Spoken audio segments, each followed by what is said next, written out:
kenyamanan mengenakan jilbab yang membuat dia mendapatkan hidayah. Nia. Belania, Ya, panggilannya aja. Nia. Nia. Ya. Ceritanya ini ternyata masuk Islamnya bulan apa tuh kemarin? Tahun lalu. Tahun lalu. Novemberan kayaknya, November ya. November tahun 2024. Oke, dari agama Kristen Protestan. Kristen Protestan. Iya. Gerejanya di Papua. bisa di Papua, emang asli Papua? Mama itu asli sana, lahir Asli besar Papua? di sana, iya. Oke. Kalau papa kan asli Aceh. Oke, Iya. ketemunya di? Ketemunya di Malang. Oke. Waktu itu mamaku lagi nemenin oma berobat. Kan di Papua kan alat medisnya kan kurang cukup Oke. ya. Tapi di dalam keadaan mama masih beragama Kristen. sebelah iya. Ya. Terus? Tapi tetap kekeh mama juga suka. Tapi Terus? ya menikah lah akhirnya. Tapi mama sekarang berbalik lagi ke agamanya yang semula. Oh, jadi waktu nikah mamanya masuk Islam. Islam. Setelah menikah mamanya balik ke Kristen. Iya, karena mungkin itu biasanya kalau aku ngelihat sih kayak kenyamanan ya dari hati. Kan kalau apa nggak dilakuin dari hati kan nggak bisa gitu Oke. ya. Terus lahir berapa anak? Lahirnya 3 anak. 3 anak. Nia nomor berapa? 2. Nomor 2. Iya. Kakaknya laki-laki perempuan? Saya perempuan sendiri. Oh, Semuanya, laki perempuan laki. Iya. Oke. Waktu SMP kelas 1, saya memutuskan ke sana, pindah sama ikut keluarganya mama lah di sana. Keluarganya mama sampai SMA lulus. Nah, tapi di situ sekolah saya tuh sekolah Kristen semua. Oke. SMP, YPK, SMA-nya Bakti Mandala. Oke. Kan Kristen ya. Juga semua pasti ke gereja. Bahkan saya pun waktu SMP pun ada ikut doa-doanya gitu, kayak mau pulang. Loh, tapi waktu kecilnya jadi tumbuh sebagai Islam atau sebagai Kristen? Dulu waktu kecil tuh masih diikutin ayah sebagai Islam. Sebagai Islam. Cuma karena saya ikut mama, jadi kayak karena mungkin lebih belajarnya itu ya agama di sebelah.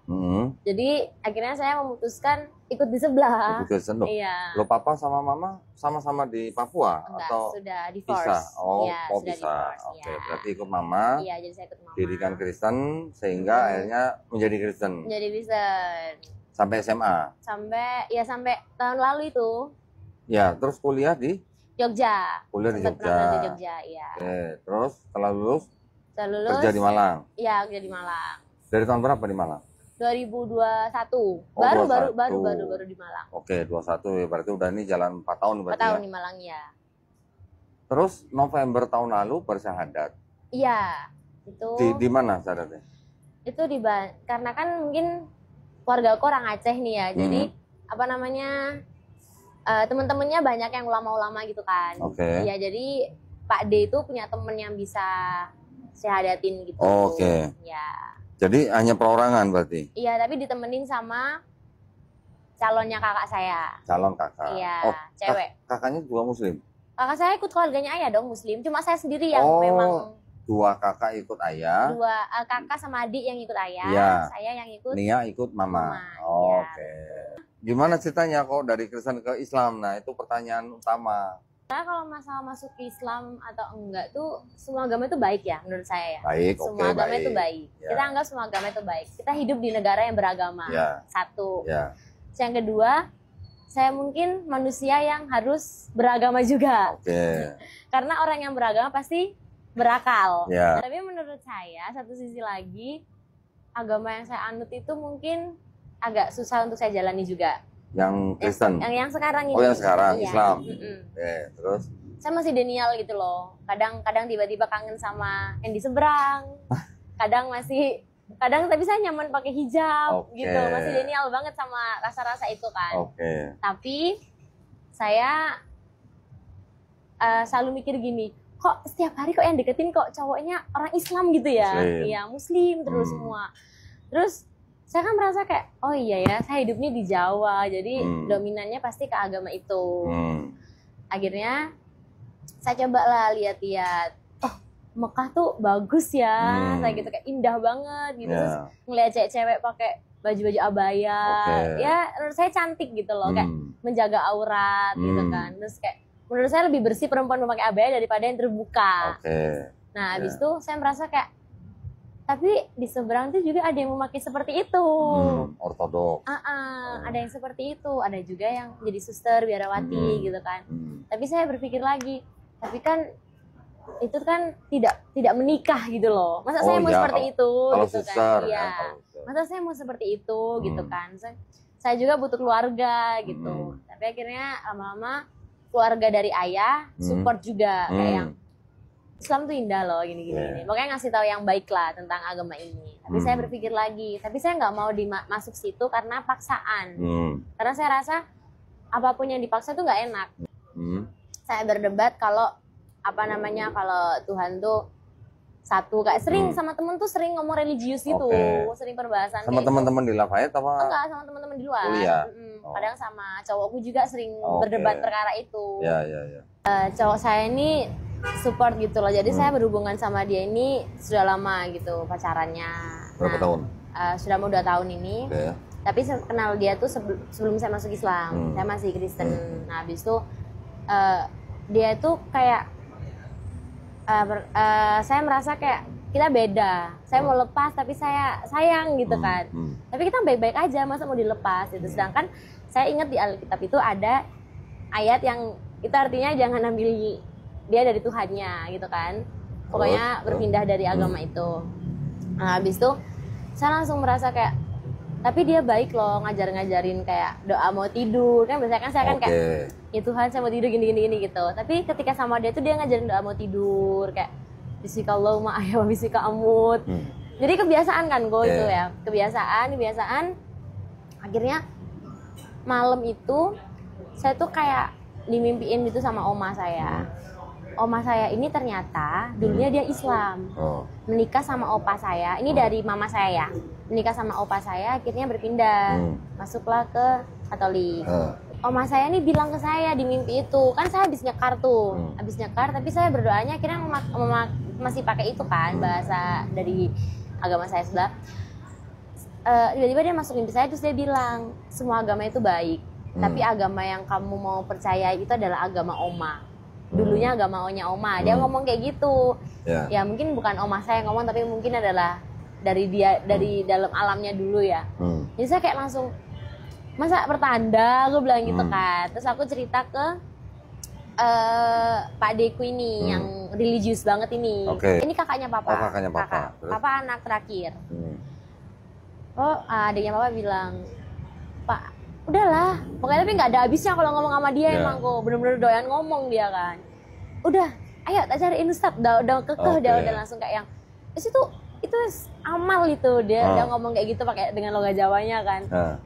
Kamu terus dapat ridho udah gitu-gitu kan.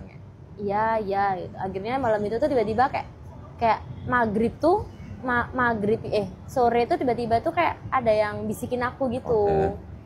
Ada yang bisikin kayak pindah gitu. Kayak gitu.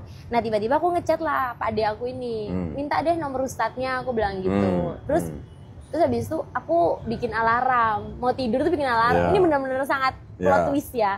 Bikin alarm jam 6. Jam 6. Nah, aku nggak tahu aku tuh mau kemana. Jam 6 tuh mau kemana aku nggak tahu nih. Tiba-tiba aku WA lah si Ustadz ini. Saya mau syahadat, saya bilang gitu. Oke, jam 6. Loh, kok pas sama yang mau saya alarmin ini gitu kan. Jadi plot twist sekali gitu. Akhirnya langsung jadi plot twist sekali ini. Akhirnya langsung udah saya tidur itu jam 6 itu kayak ada yang bangunin gitu, bangun kayak gitu. Tapi saya nggak dengar alarm saya bunyi, jadi saya kayak rasa ada yang bangunin saya. Udah habis itu saya benar-benar langsung kayak bersiap diri kayak mau ke tempat ustadz ini tadi kan. Dan akhirnya saya langsung ke sana itu kayak masih ada yang goncangin gitu kayak gak usah wis, ayo gitu, gak usah ayo gitu kan. Tapi saya yang kayak satu hati satu iman gitu kan kayak Bismillah. Akhirnya saya nyebut kata itu langsung kan, Bismillah gitu. Saya nyetir motor tapi sambil nangis kayak yang ini motor sendiri sama calonnya kakak saya ini kan perempuan. Saya nangis terus kakak saya nanya kenapa gitu, gak tahu aku nangis, aku bilang gitu kan. Itu hidayah katanya gitu kan. Terus kayak saya langsung kayak ngerasa kayak tak terusin nggak ya? Ini udah deket soalnya gitu. Saya terusin nggak gitu. Masih bingung lagi nih. Udahlah yuk balik, sempet balik itu kok, sempet puter balik. Sempet nggak mau kesana lagi. Tapi saya langsung kayak ada yang ingin saya lagi, kayak ada yang yakinin saya gitu dari bisikan-bisikan tuh kayak ada yang yakinin saya kayak nggak apa-apa gitu. Terus pacar saya yang kayak support kayak apa yang kamu anut itu indah kok, kayak gitulah pokoknya. Kita nggak membanding-bandingkan agama, tapi itu tadi ya, semua itu indah. Akhirnya saya balik langsung ke sana, ke tempat tadi itu. Saya langsung ke sana, saya nyetir sambil nangis itu. Saya langsung, itu si ustadznya banyak cincong kan. Saya, udah Pak, ayo aku lagi gitu kan. Daripada saya berubah pikiran dan saya nggak yakin lagi kan. Itu sepanjang saya di syahadat itu saya nangis gak karu-karuan kan. Selama itu, abis itu akhirnya saya jadi Islam di situ. Jadi seorang muslimah, langsung besoknya saya dimimpiin lagi. Sama itu. Siapa? Di seberang. Yang mimpin siapa? Tuhan seberang. Yesus. Ya.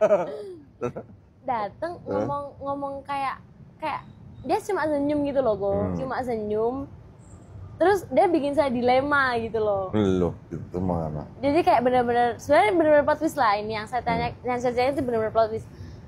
Cuma senyum aja, senyum tapi ada oma saya lagi di situ, ada nenek saya yang iniin saya. Akhirnya saya langsung kayak yang udahlah nggak apa-apa, mending kayaknya ini udah jalan terbaik gitu loh. Jadi alkitab di rumah atau segala macam yang memang bikin saya ini kayak baptis saya bakar. Tuh alkitabnya tetangga saya di sebelah tuh Kristen kan. Kasih Pak. Saya kasih itu, udah buat ibu aja, aku bilang gitu. Loh kenapa? Saya udah muslimah, aku bilang gitu kan. Daripada di saya lagi, saya baca lagi, saya balik lagi nanti ini. Jadi 2 kali nanti. Udah gini langsung, itu keluarga pada seneng kan. Kayak, wah tapi ada keluarga yang kayak menyudutkan saya kayak pasti pelin-pelan gini. Banyak ada yang cemooh, terus ada teman-teman. Tunggu sebentar. Udah waktu saya ada calonnya nggak ikut loh?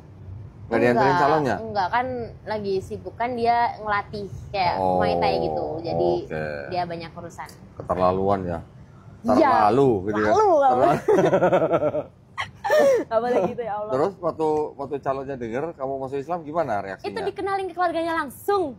Waduh. Iya, saya di hari raya tahun ini langsung dibawa ke keluarganya. Cuma keluarganya nggak tahu kalau saya. Sampai sekarang masih tersembunyi. Ini kalau mungkin ini muncul. Yang dikenalin itu nggak tahu kalau masuk Islam dari. Iya, dia nggak tahu. Adiknya yang tahu. Dia punya adik perempuan. Berarti waktu sana juga nggak dikasih sertifikat? Sertifikatnya belum saya ambil. Dikasih? Belum, iya dikasih belum saya ambil. Iya. Berarti KTP-nya belum diganti? KTP sudah dibantu secara cepat dengan bapak saya. Gitu. Secara cepat beliau langsung KTP sini, KTP masih Papua kan. Jadi langsung diganti. Sudah Islam. Sekarang papa gimana? Senang? Senang, cuma gengsi sama seorang ayah ya. Pasti kayak yang ya wis, tahu anaknya saya lihat ya wis gitu tak wis. Nggak yang kayak heboh atau apa gitu. Cuma kayak ngerangkul aja, meluk aja. Ya. Tanya, setelah November Bersyahadat sampai sekarang di dalam itu rasanya gimana? Adem. AC-nya berapa PK? 18 derajat plus. Ademnya gimana? Adem itu sudah menggambarkan suasana hati ya. Adem. Apa ya? Lebih bersih gitu. Maksudnya gampang ikhlas. Jadi kayak mau nangis. Nggak apa-apa. Memang enggak, maksudnya kayak kalau ini saya kan orangnya kayak dendaman gitu ya. Dendam, habis itu kayak pembenci banget gitu orangnya. Terus kayak yang kamu nggak suka saya nggak peduli kamu sama saya apa enggak gitu. Tapi semenjak masuk Islam tuh kayak saya rasa kita nggak boleh kayak gitu. Ya kan, kita percuma kita sholat kalau kita hilang sendiri. Iya. Hilang sendiri. Iya. Karena sholat. Jadi kayak kan doa tuh kayak sering berdoa aja sih kayak ya Allah kalau tadi hari ini saya berdosa tolong dihapus. Jadi sekarang mungkin ya ikhlas atau nyoba apa ya? Nyoba berdamai sama diri sendiri. Jadi ternyata manfaat sholat itu salah satunya itu ya. Iya. Berdamai. Membuat hati kita ikhlas ya. Iya betul. Walaupun kita merasakan atau mengalami hal-hal yang gak enak, ketika sholat paling tidak bisa reda. Reda ya gitu ya. Berarti boleh dikatakan Islam merubah niat dong berarti. Sangat amat merubah. 100% menurutku merubah. Menjadi jauh lebih baik. Lebih indah. Sudah benar, indah, tambah baik. Sudah merubah niat menjadi orang yang tadinya dendam menjadi ikhlas. sudah merubah Nia yang pelit jadi tidak pelit, aku pelit banget. Tidak pelit. Iya. Ya, dan juga akhirnya bisa membuat kita menjadi orang yang jauh lebih baik. Iya. Tunjukin juga ke mamanya. Mama susah, sumpah demi Allah. Saya susah. tahu. Tapi maksud saya, tunjukkan sesuatu ke mama bahwa setelah Nia masuk Islam menjadi anak yang lebih baik. Udah kan udah ditunjukin nih. Aku kayak mama kayak berpakaian dengan baik atau gimana gitu kan. Mama tuh kayak apa? Sela tuh nggak pernah kalau nggak keluar pakai celana pendek gini-gini. Pokoknya dia mengungkit-ungkitan dulu. Nah, caranya gini. Bilang sama mamanya, "Mah, kalau di Bible itu perempuan disuruh pakai kerudung apa enggak?" Iya. Udah tahu ayatnya belum? Tahu. Anda tahu ayatnya? Di Enggak. Bible ada perintah untuk berkerudung ada? Oh, tahu? ada tahu. Tahu. Cuma pas dengar khotbah. Oke. Di Kristen sebenarnya ada perintah perempuan untuk berkerudung. Nah, terus kalau kita baca Bible, kita mau ikut yang dikerjakan oleh Yesus di dalam Bible. Yesus disunat. Ya. Yesus juga puasa. Iya, yang 40 hari itu ya. Oke. Yesus juga nggak makan babi. Tapi kenapa? Kenapa? Kenapa Kristen makan babi? Aku udah makan lagi. Loh, waktu Nia bersahadat, apa yang dianggap dosa itu semua sudah diampuni. Alhamdulillah. Ya. Iya. Jadi Yesus disunat, Yesus puasa, Yesus nggak makan babi. Yesus juga apa? Doanya sujud, sholatnya sujud. Yesus, ya. Yesus juga dikafani. Oke. Ya kan dia pakai itu ya. Enggak, ketika mau Iya, setelah itu tahu. jenazahnya diturunin dari salib juga dikafani. Iya. Yesus juga dibaptis. Kita juga dibaptis. Iya. Yesus itu juga akikah, tahu akikah? Tahu. Yesus juga akikah. Nah, sekarang umat mana yang melakukan ini semua? Gitu aja. Debat yuk. Enggak. Ya? Iya, benar. Masuk lagi. Kita simpel-simpel aja. Umat mana yang sekarang melakukan 7 ini? Islam malah. Iya, betul. Islam. Kita di Islam juga ada yang dibaptis itu. Iya. Di Islam juga ada yang namanya mandi junub atau mandi besar. Iya, mandi besar. Itu maknanya sama dengan baptisnya orang Yahudi ya, bukan orang Kristen ya. Kalau Kristen baptis beda sama baptis orang Yahudi. Jadi maksud saya dengan cara-cara seperti itu, Mah, Yesus ternyata begini kasih ayatnya. Iya. Mah, Yesus begini kasih ayatnya. Nanti kalau perlu ayatnya saya kasih. Oke. Itu ya? pelan-pelan, Iya. ya. Agak-agak langsung masuk nih ya. Ya, pelan-pelan ke mama, cari cara yang paling enak, paling santai, paling lembut, ngasih tahu mamanya atau menunjukkan kepada mamanya bahwa Nia sekarang menjadi anak yang jauh lebih baik. Amin. Ya. Bisa dong. Bisa, tapi gimana mau bisa setiap hari statusnya Yesus gitu? Gak apa-apa. Justru kasih mamanya ayat di dalam Bible. Yesus ngapain? Iya sih, harusnya gitu. Cuma memang hubungan komunikasi sama mama itu agak susah. Ya, mama kadang on, kadang enggak gitu. Pelan-pelan dibangun lagi lah. Iya. Yang paling tahu pasti Nia. Betul. Ya. Karena memang dekatnya sama saya aja. Ya, oke. Namanya Nia kalau sebelumnya sudah sayang dan hormat sama mama, setelah menjadi muslim harus lebih sayang, harus lebih hormat kepada mama.